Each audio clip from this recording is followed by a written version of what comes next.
13 Mayıs'ta Ramazan Bayramı'nın ilk gününde Maruf Eğitim ve İnsani Yardım Derneği'nden Dernek Başkanı Cengiz Uysal, 2. Başkanı Mahmut Nuri Uysal ve TUGAŞ Danabaş Doğu Türkistan Kültür ve İnformasyon Merkezi eski başkanı Abdülcelil Karakaş'la bir araya geldi.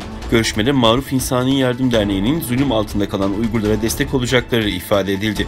Heyeti Etik Merkezi'nde karşılayan Abdülcelil Karakaş, Doğu Türkistan ve gurbetteki Uygurların güncel durumu hakkında bilgi verdi. Ayrıca Orta Asya ve Türkiye başta olmak üzere dünyanın dört bir yanındaki Uygurların karşı karşıya kaldığı sıkıntıların giderilmesi için işbirliğine karar verildiği öğrenildi.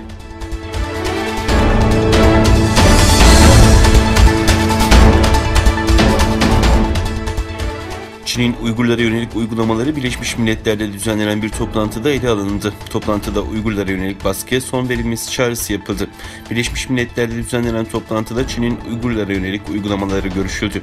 Birleşmiş Milletler daimi temsilcileri toplantıda Çin yönetimine çağrıda bulundu ve Uygurlara yönelik baskıya son verilmesini istedi. Ayrıca toplantıda Birleşmiş Milletler İnsan Hakları Komiserinin bölgeye girişine izin verilmesi talep edildi. ABD'nin daimi temsilcisi Büyükelçi Linda Greenfield'dansa ciddi bir iddia geldi.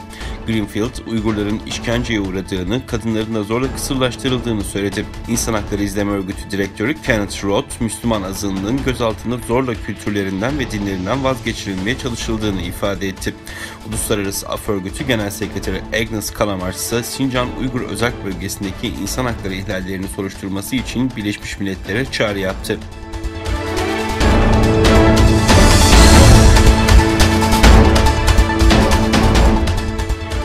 Tesla, ABD ile Çin arasındaki gerginliğin yol açtığı belirsizlik nedeniyle Çin'deki yatırımlarını arttırma planını askıya aldı. Dünyanın en popüler elektrikli otomobil üreticisi Tesla, Çin'e oldukça fazla önem veriyor ve Şangay'da kurduğu fabrikayı genişletme planları yapıyordu.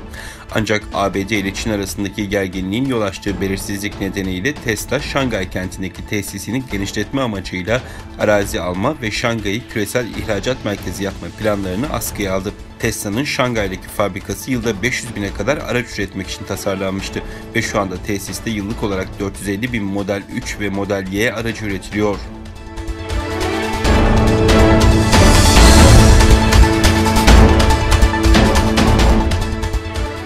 İsrail ordusu yaptığı yazılı açıklamada hava ve kara kuvvetlerinin Gazze şeridine saldırı düzenlediğini duyurdu.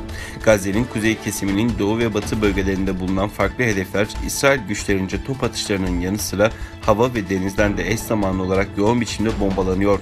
Saldırılar nedeniyle kentin kuzeyinde elektrik kesintileri yaşanırken İsrail ordusunun bombaladığı bölgelerden alevlerin yükseldiği görüldü. Bayramda da durmayan İsrail saldırılarında 10 Mayıs'tan bu yana şehit olanların sayısı 109'a, yaralı sayısı 621'e yükseldi. İsrail polisinin Mescid-i Aksa ve Şeyh Cerrah'tan çekilmemesi üzerine Filistinli direniş grupları İsrail'e çok sayıda roket fırlatmıştı.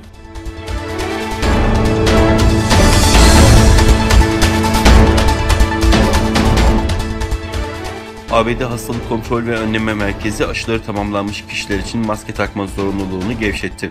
Aşı olan kişiler birçok kapalı mekanda ve dışarıda kalabalık ortamlarda maske takmak zorunda olmayacak.